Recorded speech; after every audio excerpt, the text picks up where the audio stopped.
என்னடா இந்த நிலைமையில வந்து நிக்கிற? டீ வியாபாரம் பண்றமா?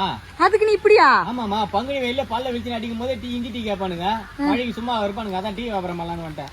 அட லூசு பையலே, அம்மா கிட்ட ஒரு வார்த்தை சொல்லியிருந்தேன், நான் உனக்கு எதனா வாடகை கடை புடிச்சு குத்து டேபிள் கீழ் போட்டு எல்லாம் செட் பண்ணி குத்துருப்பேன்ல. எல்லாம் செட் பண்ணி குத்துட்டு லாஸ்டா ஒரு முக்கானம் போட்டு எலுமிச்சு மரத்து வச்சுட்டு சூனி வச்சுட்டு வந்துருவேன், நாசமா போனது. ஐயே, எனக்கு நல்லது பண்ணுவேன். ஆளை முன்ன டீ வியாபாரம் பயங்கரமா ஆகிடுச்சு. ஆமா, என்ன நினைச்சிட்டேன் நீ? டாக்டர் ஒரு நாளைக்கு 5 லிட்டர் 6 லிட்டர் கம்பல்சரி தண்ணி குடிக்கணும்னு சொல்றாருல்ல, குடிக்கிறானுங்களா? இல்ல, ஆனா கம்பல்சரி 10 டீ 15 டீ குடிச்சே ஆகணுங்கம்மா. அப்பா அம்மா அண்ணன் தங்கச்சி சித்தி சித்தப்பா இது எல்லாம் இருந்து அனாதை இருக்கிறவங்க, ஆனா டீ குடிக்காம ஒருத்தவங்க இருக்கு தெரியலமா அப்படின்ற. ஆமா, அது கூட தலைவலி வந்தா என்ன பண்ணுவானுங்க, பேது பிடிப்பானுங்க. இப்ப அதெல்லாம் கிடையாது. ஒரு 5 ரூபாய் டீ வாங்கி குடிச்சோமா தலைவலி போயிடுச்சு. அது முன்ன பாத்ரூம் வரல என்ன பண்ணுவீங்க, ஹாஸ்பிட்டல் ஓடுவீங்க. இல்லன்னா வாழைப்பத்து எடுத்து 10 15 துணி தொப்பை தள்ளாம தள்ளுவானுங்க. ஒரே ஒரு டீ தான் காலையில எழுந்திரிச்சு பாத்ரூம் கலக்கலா பழப்பலாம் வச்சுக்கலாம். அவ்வளவு வந்துச்சுமா, டெக்னாலஜி போயிடுச்சுமா. என்னடா மாத்திரம் சொல்ற?